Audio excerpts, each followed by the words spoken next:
Olá, minhas queridas, meus queridos, que bom! Estamos aqui mais uma vez pela Astral TV com o programa Ivan Martins, esse bate-papo sempre muito gostoso, com pessoas incríveis, trazendo mais de cultura, enfim, do que está acontecendo aqui na cidade de São Paulo e no Brasil, sempre. Meu convidado de hoje, gente, ele é filmmaker, é criador independente de diversos personagens, ele é curitibano, ele iniciou sua carreira aos 14 anos e de lá para cá, né, gente, vem colecionando diversas atuações e produções de TV.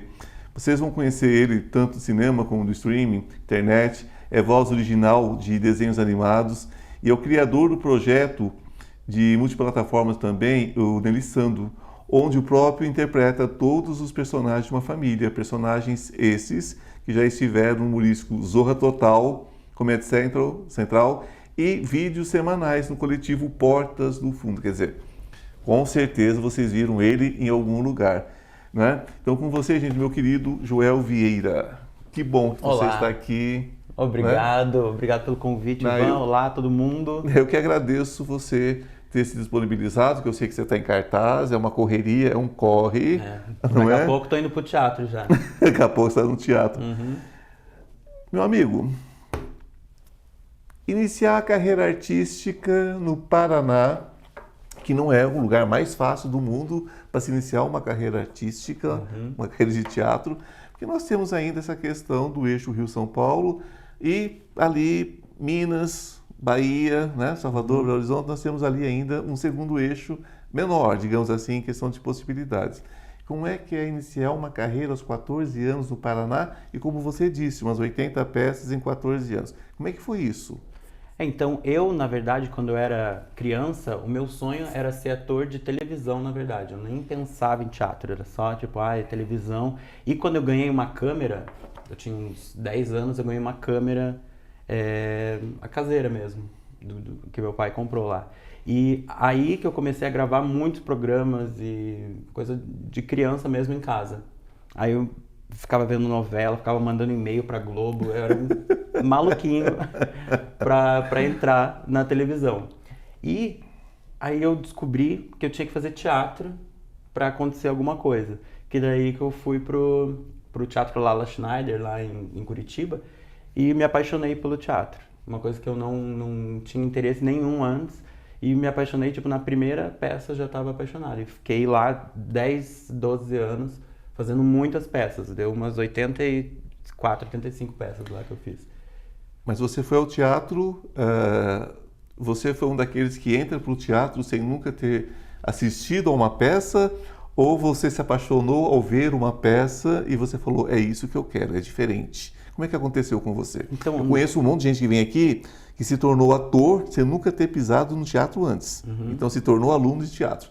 Como é que foi com você? De onde vem a paixão mesmo? Pelo teatro. Você diz, nunca gostei, nunca pensei que gostasse. De repente era a minha paixão. Não, era o contrário, na verdade. Eu não gostava. Não gostava de teatro. Porque eu tinha a ideia de teatro. Eu sempre assisti na escola, na verdade, sabe? Sim. Com várias crianças que não estavam nem um pouco interessadas em assistir o espetáculo que estava acontecendo lá. Então, pra mim, sempre era algo maçante, parecia, porque sempre tinha que parar a peça, o professor subia no palco, já teve que ator parar o espetáculo, sabe? A gente não vai continuar se vocês não pararem. Então, pra mim, teatro tinha essa ideia, nunca tinha ido assistir uma peça, sabe, no teatro. Então, pra mim, parecia que era isso.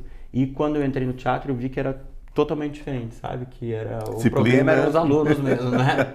O teatro em si. O teatro em si tem disciplina, tem regras, Tem regras, é muito diferente. E eu vou contar uma historinha aqui que eu, quando estava nessa loucura de ser ator de televisão com 13, 14 anos, eu viajei pela primeira vez pro estado do Rio de Janeiro com os meus pais. Aí eu achei que era a minha grande chance de novela, era ali. Aí eu tava num shopping em Angra dos Reis, e eu ia, tipo, daqui 4 dias eu ia pra cidade do Rio de Janeiro, e aquilo pra mim era tudo pra mim. Aí encontrei Raul Gazola no shopping, aí eu fui atrás dele, 14 anos eu tinha, fui atrás dele e falou, Raul Gazola, como é que faz pra ser ator de televisão? Aí ele falou, você já fez teatro? Eu, não fiz, quero ator de televisão. Tem que fazer teatro. Ah, não, mas eu já tô aqui no Rio, eu queria já emendar numa novela. Tão modesto, menino. Aí ele falou, então eu vou te passar um telefone, você pede pra falar com o Cadu Moliterno. Aí ele me passou um telefone e eu fiquei no dia seguinte, então não almocei com a minha família no dia seguinte, fiquei subindo um morro, que era 2001, então não tinha sinal Sim. como hoje. Fiquei subindo um morro lá em Angra, descendo, subindo, daí 4 horas depois atendeu Central Globo de Produções, boa tarde. Aí eu, meu Deus, eu quero falar com o Cadu Moliterno. Aí ela falou, não, é a recepção da Globo, não posso passar por um ator, né? Tipo, como ligar agora, pedir pra falar com a Larissa Manoela. Eles vão falar, ué, não dá. Aí eu percebi que tinha sido trollado pelo O Gazola. Raul Gazola, obrigado. Mas eu segui a dica dele de entrar no teatro. Daí na semana seguinte que eu fui buscar um curso de teatro e me apaixonei e tudo mais. O processo, né? O processo de... Existe essa ingenuidade, né? Eu acho que todo artista tem um pouco disso no começo, não tem? Tem, independente da idade, sabe? Tipo, eu acho que sempre, e qualquer coisa na vida, né? Quando você tá no campo da ideia, do que será, como é que vai ser, tem uma outra energia o negócio, né? De quando você realmente tá fazendo o que tá acontecendo. Então, e ainda do sonho de criança, né? Tem esse negócio, então torna mais alucinante ainda esse momento. E permanece, né? Porque o ir pra frente, crescer, todo mundo quer sempre, né? Sempre. Faz parte do processo, né? O artista tem aquela história, sobretudo o ator, né? Ah, eu não suporto ser abordado no restaurante. Gente, vou te contar um segredo. 99% adora, porque quer dizer que está sendo visto, né? Alguém lembrou dele. Mas faz o tipo, né? Porque, na verdade, o artista ele quer ser visto. Ele precisa ser visto e ele é vaidoso. E a vaidade dele vai seguir pela vida inteira, porque senão não seria artista. O artista, ele quer mostrar a sua arte, ele quer ser visto. Não tem outro sentido, tem? Exatamente, né? E essa abordagem é justamente o reconhecimento, né? De que você está fazendo o seu trabalho, que está dando certo, que as pessoas estão vendo, que estão gostando. Tem aquela pessoa inconveniente, claro. Você está ali comendo com a boca cheia de comida, chega alguém pedindo autógrafo. Realmente é desagradável. Mas, tirando isso, o restante é muito bom, não é? Eu não me importo nem um pouco, sabe? Em qualquer momento, para mim, eu acho que é hora de falar. Bêbado, inclusive, na balada, muita gente... é um lugar bem comum, o que mais acontece de... Olha só que legal. E daí a pessoa acha que, tipo, quando tá bêbada, ela já tá mais predisposta a bater papo e falar e tudo mais. Então daí, tipo, às vezes é umas meia hora, sabe, só falando e tudo mais. E eu gosto, na verdade, até nessas horas, sabe? Quando nós começamos a conversar há pouco, nós falamos sobre essa questão sua de muita atividade, né? Você é hiperativo, literalmente. Né? Como é que fica essa questão? Por exemplo, você faz animação também. Você dá voz a alguns personagens. Isso é um segredo ou você pode dizer quais personagens? Posso falar, sim. Pode falar? Posso. Qual que você deixaria assim, uma pessoa, assim que as pessoas conheçam mais? Então, eu faço... A primeira animação que eu fiz voz original foi o Osvaldo. O Osvaldo. Que é um pinguim que é do Cartoon Network, é da Birdo. Sim. O projeto. E tem na TV Cultura, agora na HBO Max tem todas as temporadas também, na Netflix, acho que não sei se tá ainda, mas ele é um desenho que, tipo, bastante gente conhece, sabe? E agora eu comecei a postar, agora não, né? Faz 1 ano e pouco que eu comecei a postar mais no TikTok, e daí apareceu lá, tipo, muita criança. Eu postei um videozinho só com o personagem falando, oi gente, não sei o que, nanana, de 10 segundos e deu, tipo, 1 milhão e pouco de visualizações. Daí eu, meu Deus do céu. Aí eu descobri outro nicho, outro público e recentemente, sabe? E aproveitando a deixa, hoje você acredita que a visibilidade do artista, de uma forma geral, inicia nas redes sociais? Você acha que é a âncora hoje do artista? Porque, por exemplo, hoje muitos dos elencos de novela e tudo mais é feito através de quantas pessoas seguem aquela criatura nas redes sociais. Tem muito mais a ver com isso do que propriamente o teste. A que ponto você acha que chegou isso para você? Você é um humorista, você se define como humorista? Eu acho que sim, na verdade. Eu não coloco quando... Não tem um rótulo, claro. Isso, não rotulo, não é o que eu coloco ator porque acho que engloba engloba tudo, sabe? Mas o maior, a maior coisa que eu faço é relacionado ao humor, sabe? Tanto em filme, em série que me chamam, pra isso mesmo, pra fazer coisa de humor. Mas não sei porque eu não fiz ainda espetáculo, por exemplo, de Porque eu não humor quis, sozinho. né? Porque eu não quis. Porque Ainda talento vou. e capacidade você Ainda tem. vou. Mas ainda não deu E certo. recursos. Você tem recursos técnicos para isso. Mas vai acontecer, um dia vai. Mas é interessante isso porque várias profissões têm um caminho mais certinho para se seguir, né? Tipo um veterinário, um médico, você tem uma rota a seguir, que é fazer a faculdade, uma especialização, conseguir estágio e crescer dentro de uma empresa. Pro ator, em específico, e para artista em geral, né, na verdade, mas para ator é muito complicado essa questão, porque pode acontecer tudo ou nada em qualquer fase da vida, em qualquer momento que você tá. Tem gente que nunca fez teatro e que é chamado para fazer um teste de uma novela, tem gente que faz... E arrebenta, começa a fazer, né? E o contrário também acontece, então é muito difícil isso de não ter exatamente a regra para seguir, não é necessariamente um teste, um produtor de elenco que vai mudar a vida, sabe? A gente tem essa ideia de que um estopim vai mudar tudo, vai virar a vida de cabeça pro lado, mas não é sempre assim que acontece. Mas se você estoura, por exemplo, na internet, é um caminho bem mais curto para outros veículos. Hoje em dia tem esse recurso, né, do artista poder mostrar o seu trabalho através de suas redes sociais, mas também não é algo certo, porque às vezes pode se tornar algo desgastante, sabe? Da pessoa colocar tudo, jogar todas as fichas que tem, colocar na internet, que apesar de muita gente poder ver, mas pode ser que não, entendeu? Também. Então, às vezes você gasta tua energia, tuas fichas mesmo com uma coisa que talvez te leve a algum lugar. Pode levar, mas então tem esses dois lados. Mas eu sempre falo para todo mundo do que a gente faz curso lá com o pessoal da pesca que eu estou fazendo agora. Eu sempre falo, quando perguntam para mim de caminho, eu falo, se tem uma ideia legal e está empolgado para fazer isso, vai, posta e faz. Eu vou deixar a pergunta no ar para você responder logo depois do nosso intervalo. Tá. Você acredita que as redes sociais estão emburrecendo, sobretudo, a juventude? Mas ele vai responder daqui a pouquinho. Vocês fiquem aí, não saiam, hein? Voltem. Eu só vou passar um recadinho para vocês. Até agorinha. Estou com uma novidade muito legal para vocês. Você sabia que o tarô pode mudar a sua vida? E muda. Nós temos uma lâmina muito especial entre os 22 arcanos maiores que fala sobre essa questão de cair e subir, não é? Que todos nós temos quedas na vida.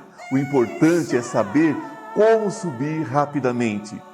Então, esse curso dos 22 arcanos maiores que eu estou oferecendo a vocês por um preço muito legal e de fácil acesso, de fácil entendimento, ele traz dicas, ele traz insights de como você se recuperar rapidamente. Não importa em que situação você esteja, não importa se é emocional, se é material, se é espiritual, os 22 arcanos trazem tudo sobre passado, presente e futuro. O que aconteceu, o que está acontecendo, o que você deve fazer para mudar esse futuro. Basta você entrar na minha bio e você terá todas as informações. Olá, estamos de volta, né? Vamos conversar aqui mais um pouquinho com o nosso convidado de hoje, Joel Vieira. Ele é ator, dublador, faz produção para as redes sociais e eu deixei uma perguntinha aqui atrás da orelha dele antes da gente encerrar o primeiro bloco, não foi? O que você acha? Está ou não emburrecendo a população? Olha, complicadinho. Mas eu ouso dizer que sim, um pouco, pelo excesso de coisa que tem, sabe? Porque o ser humano é carente, né? Seja quem está assistindo como quem está fazendo. Exato. Então eu acho que vira uma bola de neve de mostrar pouco e as pessoas se contentam, sabe? Com o pouco que aparece. E ficam naquele looping de ficar 4, 5 horas no celular vendo 5 segundos de várias coisas. Então eu acho que nessa questão é prejudicial, sim. Mas é muito positivo no fato de você poder achar e ver e ter na mão tudo que você quer e gosta de assistir, sabe? E poder ver aquilo bastante. Então, é sim e não, depende de como que a pessoa lida Discernimento. com isso, do discernimento e de como lida com essa questão mesmo. Como você se identifica hoje? Eu até perguntei, né? Falei, olha, você é um comediante. Eu até afirmei, não perguntei. Hoje você, com certeza, é um multimídia, né? Você faz tudo, né? Você faz... você também gosta de ficar atrás da câmera, é isso? Gosto bastante também. Vários amigos meus têm projetos na internet também, e eu faço coisas com eles também. Eu gosto bastante da parte criativa, de criar o projeto, de criar estrutura, de formato, é uma coisa que eu mais gosto, assim, sabe? De entender como que eu vou contar e falar essa história da melhor forma. Isso me atrai bastante, eu uso muito isso no meu projeto da internet também, que eu faço vários personagens e tenho que bolar como que eu vou fazer isso, de um interagindo com o outro, de qual personagem que vai fazer essa piada, porque às vezes acontece alguma coisa no mundo, né, uma situação, e a gente quer brincar com isso, quer fazer uma paródia desse fato. Então, aí entra essa questão, né, de como que vai falar isso, como que vai fazer. Isso eu gosto muito também. E o humor proporciona isso, né? Você poder falar sobre uma pessoa desvairada, uma pessoa deslumbrada, por exemplo, né? Eu me lembro de uma personagem, alguma coisa que você fazia assim, muito deslumbrada, assim, uma pessoa fora, né? A Lucy, ela é bem deslumbrada. Ela é fora de qualquer racionalidade, né? E eu gosto de brincar com isso, sabe? De tirar sarro dessas questões, sabe? Porque ela é muito real, né? A Lucy é muito real. Ela tem várias, no Paraná tem várias Lucizes.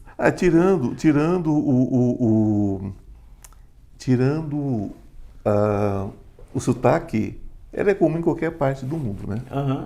Tem, né? Você vai ver em qualquer parte do mundo, seja nas Américas, seja na Europa, seja na Ásia, você vai encontrar exatamente aquilo. Porque tem pessoas que estão fora mesmo da realidade. Tem pessoas que sentam dentro de uma caixinha e acabou, né? E até mesmo o filho dela, né? Filho, que é uma coisa mais importante para uma pessoa, a ideia dela tá acima do amor dela pelo filho, sabe? Sempre. Tipo, ela resolveu o que ela quer ali. O que ela... Sempre. E ainda gosta de dar uns gole. Então... Ainda gosta de dar uns gole, né? Com os gole fica um pouquinho pior. Então fica um pouco pior. E qual é o público? O que você... Como que você direciona isso? Você tem um público-alvo que você realmente tem interesse de alcançar? Ou é aquela história, um você tem interesse de alcançar para cativar e um você tem interesse de alcançar para criticar mesmo, para curtir um pouquinho, fazer uma troça, como se dizia antigamente. Como é que é isso? Então eu tenho várias pessoas de várias faixas etárias e classes assistem o Analisando na internet. E ainda agora, por causa do desenho animado, então tem criança também. Então, literalmente, tem gente de 8 até sem fim, sabe? Eternamente, que assistem. Minha avó de 94 anos adora assistir também. É minha avó, né? Também. Mas tem várias pessoas, tipo os gráficos das redes sociais, do Facebook é uma coisa, do Instagram é outra, do TikTok é outra. Então tem... para todo mundo. E daí eu não penso, na verdade, talvez seja algo errado, mas eu não penso na faixa etária de que eu estou fazendo exatamente, sabe? Porque eu sempre cuido para que seja familiar, sempre seja para todo mundo. Então, quem foi. E qual é a sua inspiração, querido? Quais são os seus comediantes, seus atores? Quem inspira você? Quem inspirou você no começo e quem inspira você até hoje? Se é que alguém inspira, né? Olha, eu me inspiro muito com vida real mesmo, sabe? Tipo, eu sou bem observador, então eu gosto de... A Lucia é sua tia, sim.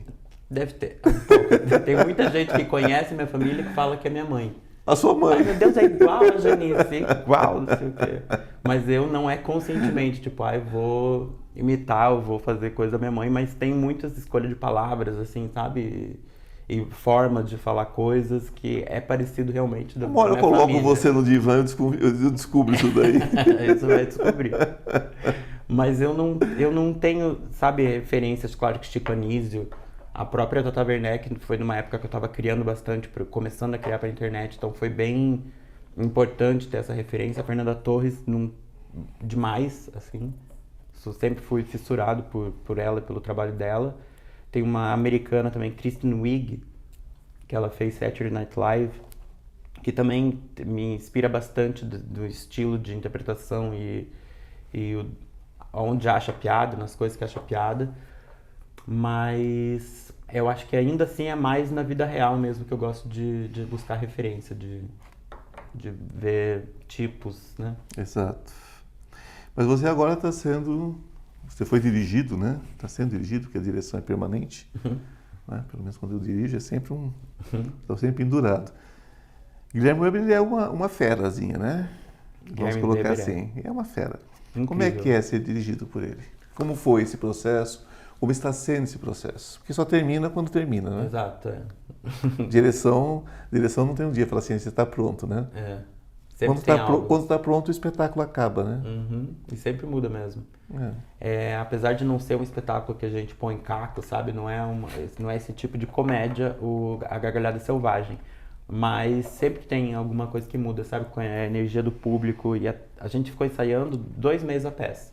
Eu 1 mês e pouquinho e a Alexandra e o Rodrigo 2 meses, assim. E daí o Guilherme me ligou, tava em Curitiba, daí ele me ligou, tem essa peça, não sei o que, ele me mandou o texto, assim que ele me mandou, eu já falei, eu quero muito fazer. E em 4 dias eu já fui pro Rio para ensaiar. E eu tava meio nervoso, sabe? Apesar de ter conhecido já o Rodrigo, que eu fiz Zorra Total com ele, a Alexandra já tinha feito Malhação também, uma cena com ela, e já conhecia, assim, de breve. O Guilherme que eu só conhecia de vista mesmo, de longe, assim, a gente não sabia, mas ele conhecia os meus personagens na internet. Então, aí ele me chamou, eu fiquei muito feliz, e ele é uma pessoa muito generosa, sabe? O Guilherme, os 3. Mas o Guilherme, enquanto diretor, ele deixou a gente sempre muito à vontade para criar, para fazer. E em nenhum momento, sabe, a gente se sentiu ou repreendido ou com vergonha de fazer alguma coisa. A gente sempre experimentava e ele sempre deu muita abertura para isso também. E o espetáculo tem uma carga de loucura, né? Tem uma carga de emocional muito forte. Tem, bastante. Para quem sabe perceber, né? A carga ali é pesadíssima. É um espetáculo que tem muitas camadas, sabe? Ele é uma comediona. Assim, é uma cebola, né? É uma cebola. E a plateia vai descobrindo, conforme vai assistindo, várias coisas de quem é essa personagem, quem é esse, e a relação dos dois, sabe? Porque hoje em dia cada um vive na sua loucura, cada um tem seu mundinho na cabeça que quer que dê certo. E daí quando você conflita com outra pessoa que tem outra ideia, isso pode dar um caos, que é o que acontece na peça. Exatamente. Você vê isso no nosso mundo, no mundo contemporâneo. Você acha que essa briga de egos já chegou num ponto insuportável? Você acha que já está insuportável? Esse enfrentamento de egos? Eu acho que, na verdade, isso é uma coisa que sempre existiu, né? Sempre teve, mas hoje em dia a gente está muito à flor da pele, né? Eu acho que as pessoas estão intolerantes umas com as outras. Mas você não acha que a questão é que a escrotidão era uma coisa que ficava mais escondida? Hoje, ser escroto é da hora, é interessante ser escroto. E as pessoas são escrotas declaradamente. As pessoas falam, eu sou escroto, eu sou escrota. A gente tem a vantagem, talvez, de no passado as pessoas eram quem era escroto e quem era a pessoa que recebia a escrotidão não tinha muito o que fazer, né? Hoje em dia, pelo menos, eu acho que as coisas estão sendo faladas, estão sendo ditas, sabe? Arreganhadamente. Então, arreganhadamente, Então tem o lado bom de que você pode se defender do que está aparecendo para você mesmo, então, pelo menos. Exato. Porque antes talvez não tinha como perceber a coisa ruim que estava vindo.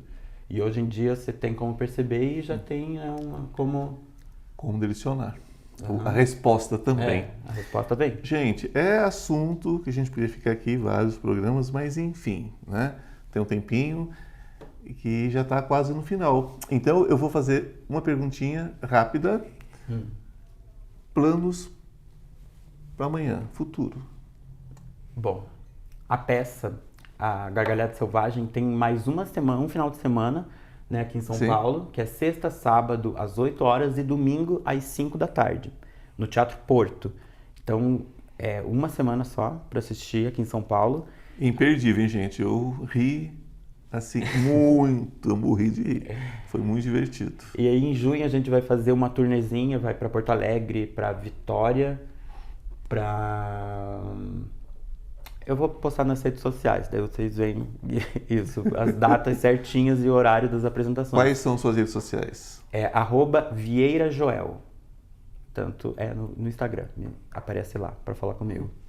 E daí a gente vai fazer uma temporada também no Rio de Janeiro, em julho e agosto, da Gargalhada Selvagem. Aí tem Brasília em setembro, então tipo a peça esse ano tem bastante data, sabe? E daí no meio disso eu quero fazer os meus vídeos da internet também que eu faço. Aí tem projeto de filme também, eu faço a voz original, então também sempre tenho gravação de voz. E é isso. Me diz uma coisa, no processo de ensaio da Gargalhada Selvagem, como é que vocês conseguiram segurar o processo dela criar aquela gargalhada? Que aquilo, evidentemente, vem de um outro espetáculo, é americano o espetáculo, não é? Laughing Wild é um texto do Christopher Duran, que ele fez em 87. Já foi montado em 12 países. Essa peça é a primeira vez aqui no Brasil. Então, lógico que aquela risada também tem toda uma orientação e tal, mas não é muito fácil criar aquilo. Aquilo é um processo. Uhum. E aquilo é criado no palco. Como é que vocês seguraram o riso daquilo ali? Porque eu sei, gente, porque não tem como. Quando você parte para a comédia, acabou o profissionalismo, né? A gente ri mesmo, né? Como é que foi esse processo para vocês? Foi interessantíssimo, com certeza. Foi muito divertido sempre, sabe? A gente ria muito durante o ensaio. E a gargalhada foi um negócio que ela ficou experimentando várias gargalhadas, sabe? Foi na última semana que o Guilherme e ela bateram o martelo, tipo, é assim, sabe? E mesmo assim ainda mudou depois depois da estreia. Porque a gente vai ensaiando e a gente acaba se acostumando também com a piada, com a cara do outro ator. Mas daí quando a gente vai pro palco, que recebe essa risada da plateia, muda tudo, sabe? Então tem vezes que a gente não aguenta o riso mesmo. A Alexandra tem um momento que eu adoro, que é muito perto, que eu vou com a cara dela, eu adoro fazer uma carinha diferente pra ela deixa. Pra ela rir um pouquinho. E é muito divertido, a gente se diverte muito. E é maravilhoso. Coxia, o Bastidores com o Rodrigo, com a Alexandra. É fenomenal. Eles estão incríveis na peça. Vale incríveis. a pena ver. Aquilo ali é o desespero, né? É o desespero da própria arte, né? Do próprio operário da arte também, né? Porque ela mostra um desespero ali, né? Ela chegou num ponto de desespero. Só que, lógico, não vamos deixar aqui... Spoilers. Né? Spoilers, né? Vão assistir que vocês vão descobrir, né, como é maravilhoso esse espetáculo. Gargalhada Selvagem. No Teatro Porto, hein? Último final de semana. Qual a rede social que a gente pode se conectar para saber como é que está acontecendo, se tem ingressos ainda, como é que funciona? Você encontra os ingressos do Gargalhada Selvagem no Simpla, mas você pode seguir também o @Gargalhada Selvagem no Instagram, que lá eles postam tudo também de datas, e eu vou postar no meu também, para todo mundo ficar sabendo quando que vai ter e onde que vai ter. É isso, vamos valorizar o teatro, vamos valorizar esse ofício, né? Como eu sempre coloco para vocês, é um ofício, são operários da arte. Assim como você tem um trabalho, o artista tem, né, um ofício que é um trabalho, que recebe por isso, pelo menos deveria, né? No Brasil está mais difícil, mas pelo menos deveria. Então a gente tem que entender como profissional, porque enquanto não deixar isso claro, o Brasil não vai entender o que é. Você fica ouvindo aquela pergunta, né? O que você faz da vida além de artista? Né? Então é complicado, né? É como se não fosse um trabalho. Então, gente, como sempre coloco para vocês, a melhor maneira de aprender é entender que nós não sabemos nada. Ok? Gratidão, querido. Bonito, obrigado, adorei. Um grande beijo no coração, gratidão a vocês, até a semana que vem, hein?